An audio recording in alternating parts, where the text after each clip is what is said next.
Oh, welcome. Eternity. He tried to release us, but I will hold you here? Yikes. Somebody's got to get themselves a new hobby. But this is an important line since the spirit to, quote, leave the demon to his demon. Yeah, it is on, man. Your own soul. There's nothing else. He's encouraging the angry spirit to finally rest, to give it up, to move on. Cuts into the game. If you manage to get the nearly impossible score of 9,800, 49 animatronics at full difficulty, you see Golden Freddy in his FNAF 1 form twitching.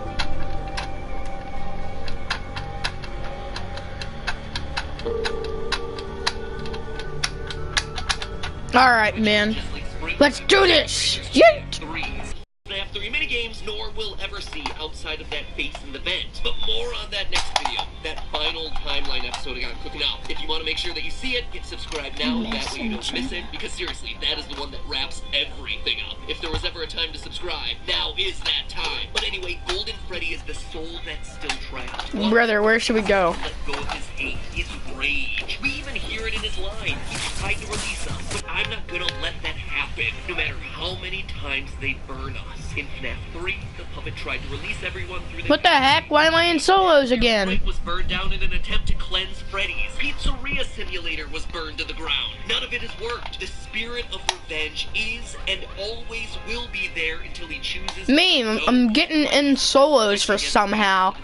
In Wild West or something. Like, I don't know what the heck's happening. Choosing to remain here, to continue tormenting William, to ignore Old Man Consequences, encouraging him to move on to the next life. You know, this might be what Scott truly meant when he said that 50-20 mode in this game was impossible. Not just that it would be unbelievably difficult to overcome, which, let's face it, it is, but that there's no... Meme, what the heck is happening, man? How good of a player you are, there is no winning this game because there is no escape. That even if you play it perfectly, William is trapped, and there is no happy ending for Golden Freddy. In fact, you playing the game is continuing... You're in, brother. Hours, achieving higher and higher and higher stats in a game that's incredibly difficult, and what do we get from it? A cutscene that's kind of underwhelming, actually. Perhaps Old Man Consequence's message was for Golden Freddy, sure, but also for us. Rest your own soul. There is nothing else. There is no deeper ending here. There is no action.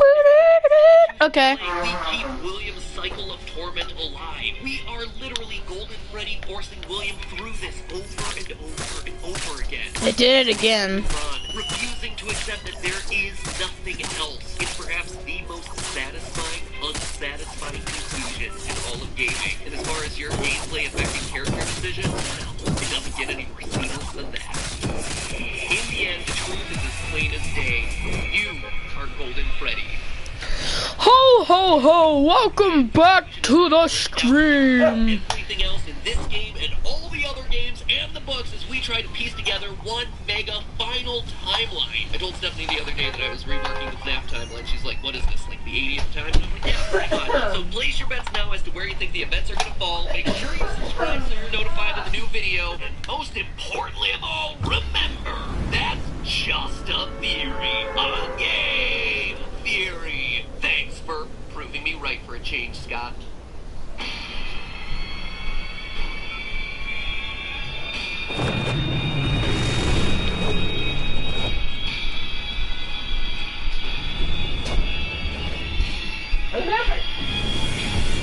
Drilling ones. You drill and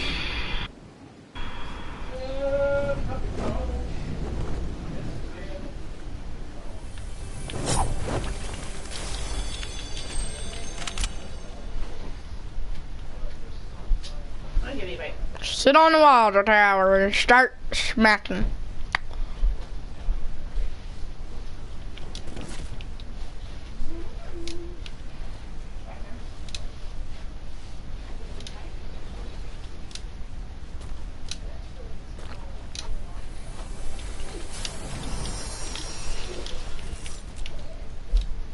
I need a health pack.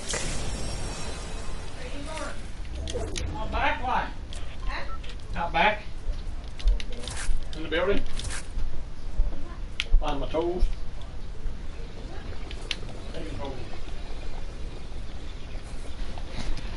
The meme is back in black.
Extra TNT!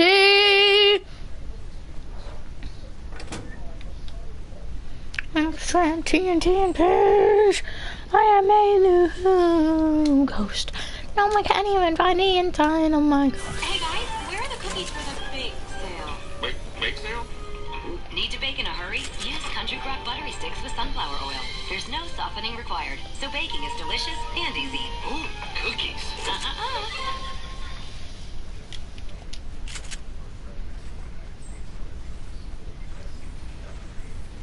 Make sure you jump scare that subscribe button to, well, who knows what it does at this point, but it makes me feel good about the effort I put into this video, which is really nice, so make me feel good. It also improves the likelihood that you're going to see the conclusion of this episode, which is even better. And in the meantime, if you missed my last... Hi, I'm Masahiro Sakurai. Today, I'd like to introduce you to the new Super Smash Bros. Game for the Nintendo Switch. Many fighters have appeared in the series. I'm sure you're all eager to find out who'll be joining the roster this time. Please, take a look.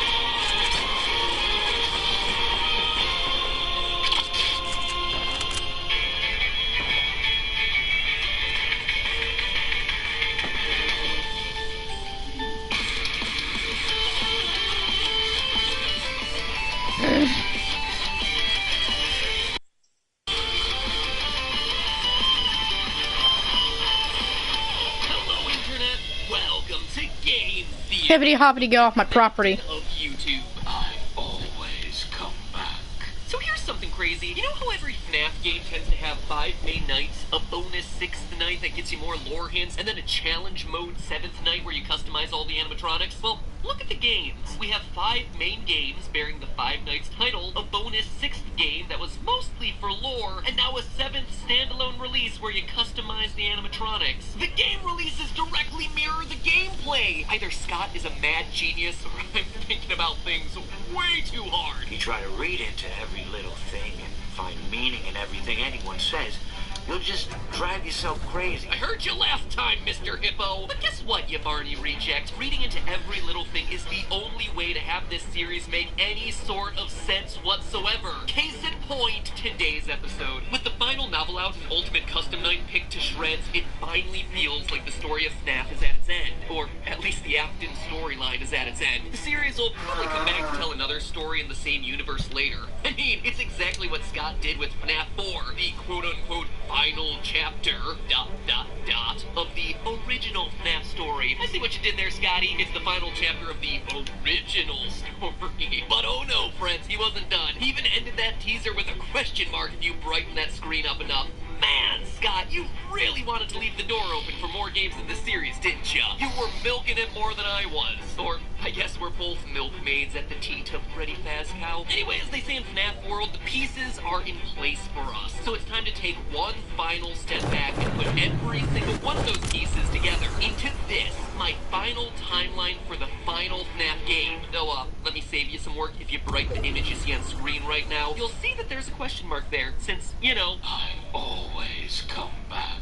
and if he comes back, well, I gotta pull myself a Sam in 7 years, covering every square inch of the series. So fair warning that this episode is not for the faint of heart. It is extreme. A way for me to simultaneously flex my knowledge of the minutiae of this series, all while trying to come up with a satisfactory answer to pretty much every question it has ever thrown our way. And of course, there are some questions that don't have clean answers, which I'll be calling out for you as I go. Yeah, I think. Want to take the challenge and attempt it timeline on your own? Let me first explain my thought process. As I Memes write back. this episode, there are 3 hard and fast rules that I applied. First, it's important to note that I put greater emphasis on information that was released more recently in the series. While, yes, the series is important, by FNAF 4 and even more so Sister Location, we can assume that Scott had a complete picture of the story in his mind. It's easy to forget that FNAF 1 was going to be Scott's final game after years of trying to be a game designer and hitting dead ends. Do you really think that he imagined a lore so deep that it would cover 8 games, 5 books, and countless teasers? That he predicted his story would be so massively popular that it would involve undead purple people way back when we were all just making memes about Foxy Swiggity Swooty coming for that booty? Probably not. So it's safe to assume that the newest information we're getting in the games is the most accurate in pointing to the final story he's looking to tell. So that's rule number 1.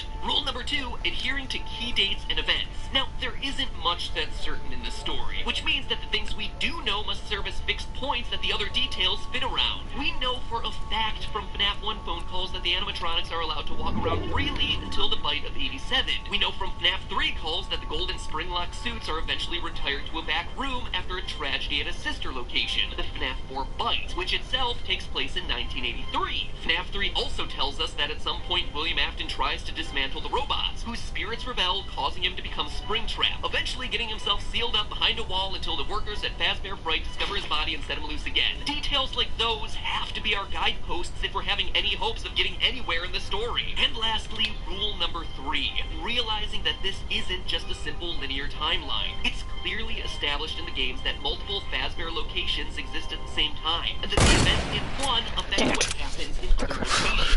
For proof, it's the phone guy in FNAF 3. Welcome to your new career as a performer / entertainer for Freddy Fazbear's Pizza. Right now, we have 2 specially designed suits that double as both animatronics and suits. After learning of an unfortunate incident at the sister location involving multiple and simultaneous spring-lock failures, the company has deemed the suits temporarily unfit for employees. This not only tells us that the first Freddy Fazbear's Pizza had 2 golden suits, but also that the first Freddy's was open at the same time as the FNAF 4 Freddy's. The spring-lock failure in the FNAF 4 location prompted the yellow suit to be retired in the FNAF 1 location. In short, a lot of these events overlap. Restaurants often stay open for years beyond what we see in the games, and everything... Too late. Kids died, it closed. The next one opened. Kids died again, it closed. In all honesty, I suppose you could Kidding me. I am holding myself Crap, to a man. higher standard. Crap. You got no skill. I hope you're good. Yeah, I hope But a higher standard nonetheless. So with those 3 logical scores in place, let's get analyzing. To begin, we have to identify who William's first victim was. Now, I've covered FNAF a lot, but in all my theories, one thing has remained consistent since FNAF 2, that the puppet was first. Henry's daughter. She is the character who gives life to all the other animatronics, so it would just make sense for her to be victim numero uno. But outside of that, it's always been just an assumption. And now that we've seen the event actually take place in the games, I think I've been wrong about it this entire time. Think about it. We have proof that William kills Henry's daughter in FNAF 6. But as I talked about in a previous theory, we see that later that night, Afton goes to a place called Junior's where he's turned away at the door. Now, why would Scott show us this? FNAF 6 was all about tying up loose ends. He's not just gonna throw in a random bar to establish that the Mustard Man is an alcoholic or anything. He's doing it to establish a timeline. The only time we hear of anyone being turned away from any building for any reason in this series is in FNAF 2. From what I understand, the buildings are on lockdown. No one is allowed in their house, you know, especially concerning any previous employees. And the name Juniors makes sense in Scott's classic way of giving us clues that are meant to clarify things but really just end up confusing all of us. Remember, FNAF 2's location is the grand reopening, a second Freddy Fazbear's Pizzeria location, a junior location, if you will. And lastly, to further solidify the puppet coming later in the timeline, remember why Freddy's closed in the first place. It wasn't due to murders or animatronics going haywire. According to the FNAF 1 newspapers, people just got weirded out by a place where kids disappeared. Quote, after a long struggle to save business after the tragedy that took place there many years ago, Freddy Fazbear's Pizza has announced that it'll close by year's end, end quote. This all means that the missing children's incident where 5 kids go missing at a Freddy Fazbear's Now I'm gonna howl at you. must be the first event of the timeline. William Afton uses the spring body suit to lure 5 kids to the back employees only safe rooms that we hear about in FNAF 3, hiding their dead bodies in the animatronics. Into the stream. Even figure out the order of With you, me, Maestro. in Ultimate Custom Night. We know with 100% certainty that Chica was first based on one of her death lines.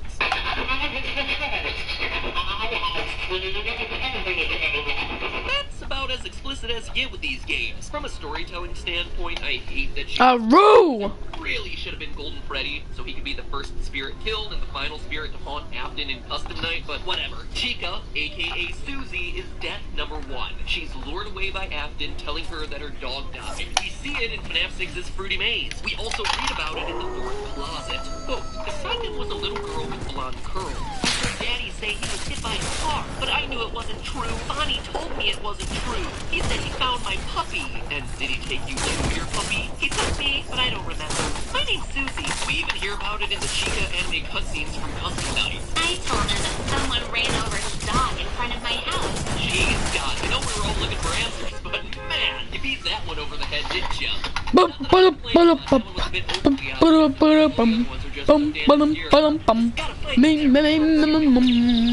there, we know that 4 other kids get taken and stuffed into suits. We know their names. Ah, crap. Meme. FNAF 6. Gabriel, Fritz, Jeremy, and Brass. Hey, who are we to judge what other people name their kids? Probably some celebrity's kid. Oh, you must meet my children. This is Apple. Audio science. Grass. All joking aside, though, loyal theorists will remember this last grade was giving me a lot of trouble during a past theory. You see, this book, the FNAF Survival Logbook, holds a ton of reveals about the franchise, but they're all hidden in code. Some I was able to deduce. Some left me stumped. But a few I'd been doing, and like the book was clearly hinting towards, but instead put them into the word search, of all places. Using the numbers as coordinates in the word search, you can spell the name Cassidy, a name that must belong to Golden Freddy based on the repeated use of Golden Freddy's signature line of "It's me" throughout the book, the gravestone imagery which lines up with the I got a shotgun. gravestone at the end of FNAF 6, and a mention of Cassidy in the final FNAF novel, The 4th Closet. And that would be more than enough proof, but it's not all. In the novel, Cassidy is described as a girl with black hair, and what we see in the logbook, the puppet giving cake to a little girl with black hair. The only human child in the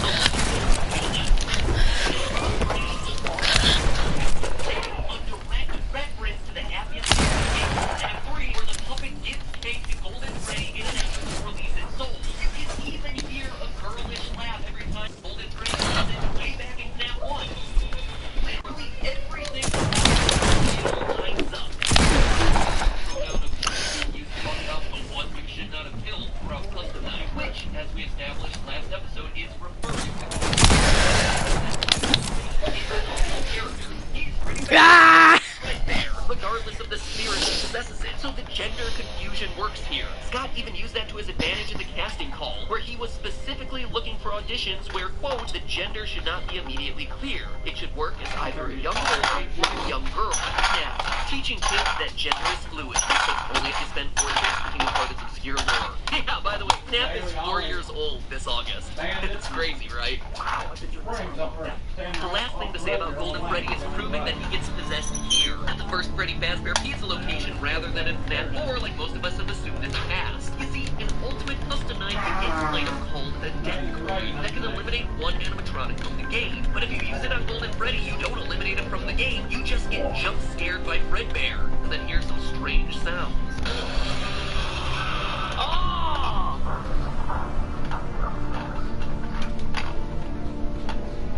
Huh, it almost sounds like Fredbear is underwater. Anyway, I played around with those audio files and got him to hear. Oh, you can't. Okay, I get it. Let's find a suit that's right for you. And there was more fantasy and fun where I came from. Here, it should work as either a young boy or a young girl. FNAF, teaching kids that gender is fluid, but only if you spend 4 years picking apart its obscure lore. By the way, FNAF is 4 years old this August. It's crazy, right? Wow, I've been doing this for a long time.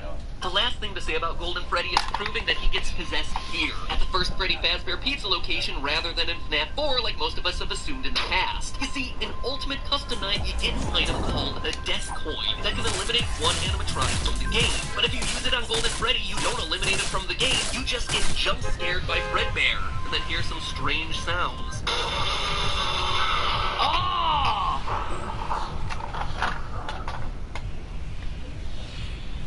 Huh, it almost sounds like Fredbear is underwater, which we all know is going to be terrible for those spring locks. Anyway, I played around with those audio files and got him to hear. Laughter, obviously. Let's find a suit that's right for you. And there was more fantasy and fun where I came from. That last one feels really random, right? Like, I'm an angry spirit who just killed you, but let me tell you about my love of fantasy, fairies, and long walks on the beach first. I'm very in touch with my emotions. However, the phrase fantasy and fun is a direct reference to the first game in the franchise, where Phone Guy welcomes you to Freddy Fazbear's Pizza, a magical place for kids and grown-ups alike, where fantasy and fun come to life. It's Scott telling us that Golden Freddy is the same spirit who speaks to the crying child via the Fredbear plush at the end of FNAF 4, but who dates all the way back to the first pizzeria and the missing children's incident. Whew, you got all that? Roar. Because that's the easy stuff. Well, not easy, obviously, considering I'm on page 4 of this script and I've only just talked about the first event in the series. But there is consistent logic and evidence to back it all up. However, it's at this point that things get messy from a timeline standpoint. You see, right now there are two dangling threads of events that directly conflict with each other.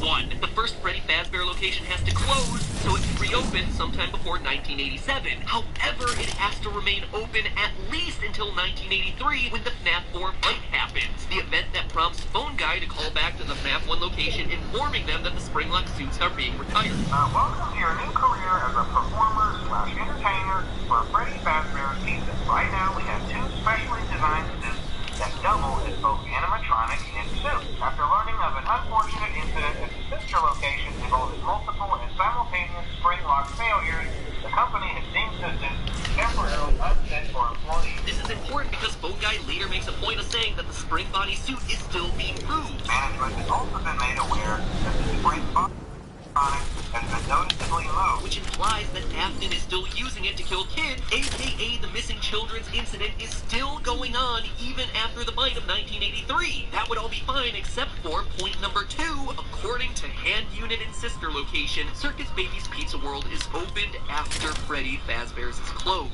Due to the massive success, and even more so the unfortunate closing of Freddy Fazbear's Pizza, it was clear that the stage was set, no pun intended, for another contender in children's entertainment. Again, this wouldn't be a problem if it wasn't for the empty girl's bedroom that we see in FNAF 4. As we established in a previous episode using the FNAF survival logbook, the crying child is Michael Afton, which would make this his sister's room, Elizabeth Afton, the girl who gets herself clawed and goes on to possess Baby on the opening day of Baby's Pizzeria. That's why she's missing and why her room is empty. But that can't happen if Freddy's is still open, and Freddy's can't be closed until the bite of 83 causes the spring locks to be retired so that Phone Guy can make his call. You see the problem there? Do you understand why creating a timeline of all this stuff is so darn complicated? We have to apply rule number 1 that I talked about earlier and throw out some of the phone guy information in order for the events to work. Freddy Fazbear's first location closes in the aftermath of the missing children's incident. With no pizzeria to serve as his murder den, Afton tries to launch a new restaurant, Circus Baby's Pizza World. It's important to note that this is an actual restaurant and not the underground rental service you see in sister location. We'll get to that one much later. Based on the name, we can be confident that this place has a clown aesthetic, which makes it likely that all the animatronics who don't fit into the Freddy Fazbear series of restaurants were made specifically for this place. The Nitty Rita, Balloon Boy, JJ, Dee Dee, and of course, the star attraction, Baby. Notice how they all even look alike. However, on day 1 of the restaurant opening, Elizabeth, Afton's daughter, finds herself alone with Baby and gets herself clawed. We know that it's closed on day 1, both from Baby's story and sister location. Did you know that I was on stage once? It wasn't for very long. Only one day. And from this hidden news story about a supposed gas leak posted on Scott's website in the lead up to the release of the game. This in turn explains a lot of the weirdness going on in FNAF 4. Why Elizabeth's room is empty. Why Michael Afton has nightmares of animatronics with stomach mouths. And why William locks Michael in his room and has so many surveillance cameras following him around. He doesn't in the facility that we'll eventually explore in sister location. The rest go on to the new and improved Freddy Fazbear's Pizzeria, which is set to reopen. But first, running parallel with it, and I mean all of it, is Fredbear's Family Diner. Not the sister location we visited the game's sister location, but the only sister location actually called a sister location by phone guy during his FNAF 3 calls about spring locks. A whole bunch of these loaded up for you. We know for a fact that Fredbear's Family Diner is the FNAF 4 location based on this purple hat teaser that came out with the release of the game. Write the image, look down at the bottom right-hand corner, and fill in the blank.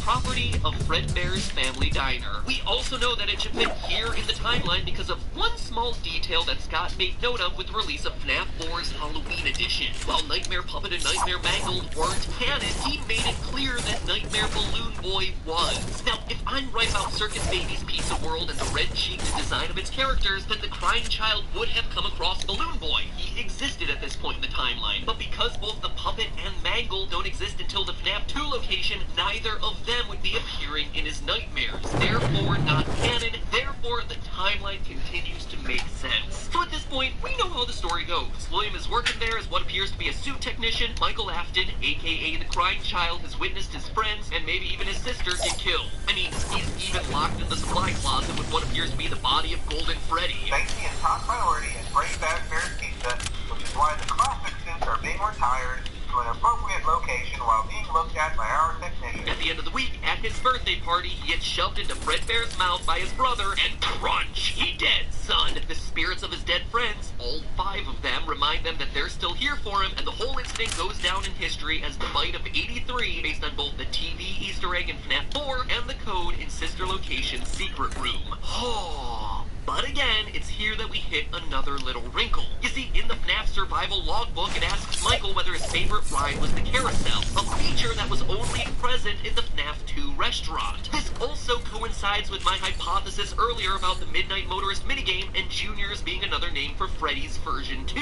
It would make sense that that place that he's going to is indeed him running out to the new Freddy Fazbear's location. But we know Michael gets bit in 1983 and that the FNAF 2 location is open in 1987 based on the paychecks you see in the game. Fortunately, though, there's an elegant solution this time. The FNAF 2 location is just open earlier than we thought. Remember, Fredbear's Family Diner being open doesn't preclude a new Freddy's location from also being open at the same time. The new and improved Freddy Fazbear's Pizzeria is just open earlier than we all thought, at least as early as 1983, and continuing through 1987 when a new series of murders happens and the bite of 87 gets it closed down. This also allows Michael to visit that place again, have the carousel be his favorite, but still die in 1983. Because William doesn't want to lose another child, especially since he's in his own killing spree, he puts security cameras everywhere and uses the illusion sound discs in the Twisted Ones novel to scare Michael away from the restaurant. That's what he means by he'll be sorry when he gets back. William is intentionally locking him in his room, giving him nightmares, hence why Michael is so scared by the time we see him in FNAF 4. Additionally, Ultimate Custom Night proves that the mystery electronics are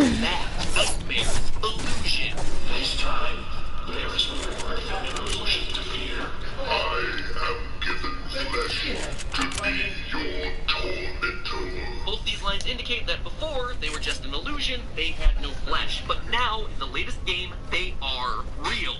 Contrary to popular belief, these things were never real animatronics. Just a glorified way for William to keep his son away from his murder location. Except, obviously, it didn't work. Despite his best, well, maybe not his best, but definitely his most stalkerish efforts, Michael gets crunched and dies. A fact that becomes very problematic for the timeline, considering that Michael Afton clearly survives till the end of the games. We see him in Sister Location. We watch him get scooped. We hear about him burning in FNAF 6. How is all of that possible if he's already dead? Surprisingly, there is a way to solve it, and I have the evidence to prove it, but sadly it'll have to wait till next time. This ended up being a script, which there's no way that we can do all in 1 week. So in the words of Dee Dee, how unfortunate, this is a thing I hate to do, but the rest of it for you. Anyway, don't worry, we'll get it on the staff. It's already written. Just need to divide this up for editing purposes. In the meantime, though, make sure you jump scare that subscribe button to, well, who knows what it does at this point. But it makes me feel good about the effort I put into this video, which is really nice. So make me feel good. It also improves the likelihood that you're going to see the conclusion of this episode, which is even better. And in the meantime, if you missed my last FNAF theories, well, watch the ones from FNAF 6, linked on screen right now. You'll need them to really understand what we get into the more recent events. Now, if you'll excuse me, remember, that's just yay! Gotta go and roll into recording part 2 right now, so I'm gonna go do that. Final FNAF theory. Anyway, now that we've spent an entire episode chronicling the fictional deaths of 10 to 12, that brings us to a baker's dozen of 13. Now that we've accounted for all those children's heinous murders, let's talk about security. Oh, really, as it turns out, you don't need a human-sized security puppet wandering around your house to keep you safe, but you could probably use... They're smaller, they require less maintenance, and they are like 100% less murdery. What? For today's episode is NordVPN, which, if you've never used a VPN before, is a great place to start. I've talked about online security and VPNs in a lot of other episodes, from the whole Watch_Dog series to a full episode of Game Lab where I hung out with real-world hackers. If you haven't seen those, you should probably check them out, because they're what started my interest in using VPNs to begin with. Before that, I didn't really even know what a VPN was, but the short story about them is that they're a program that redirects all the data that comes in and out of your computer from the internet, thereby making it a lot harder for someone to hack you, or for other malicious stuff to happen to your devices. It's basically like your own personal internet filter. And there are two things that I like a lot better about Nord than other VPNs, because, like I said, after those Watch_Dogs episodes, I tried a bunch. First, Nord allows you to connect 6 devices with just 1 subscription, meaning that you don't have to feel wonky about connecting to public Wi-Fi anymore, whether it's using your computer at McDonald's or your phone at Wendy's. I just really like fast food and the internet, and the combination of both those things, okay? Second, the Theorist team and I actually tested Nord's connection speeds relative to other VPNs that we've tried in the past, and objectively, it's way faster. As you can imagine, I go through a heck of a lot of internet working on these episodes, so to me, that was the single most important thing about a VPN. So if you've been worried about connecting to a sketchy Wi-Fi network somewhere, if you have roommates who are fast and loose with your home internet password, or you just want a little bit more protection for all your personal information, get yourself some peace of mind and check out Nord. There's a link to them down in the description below, so click it down there, or simply head to nordvpn.com/madpad, where they're having a huge discount off their subscriptions with our code. Seriously, it is almost 80% off, which is massive. So go and do it now. Protect yourself the Theorist way. Hackers are way scarier than animatronics. I don't know what you're still waiting for. Secure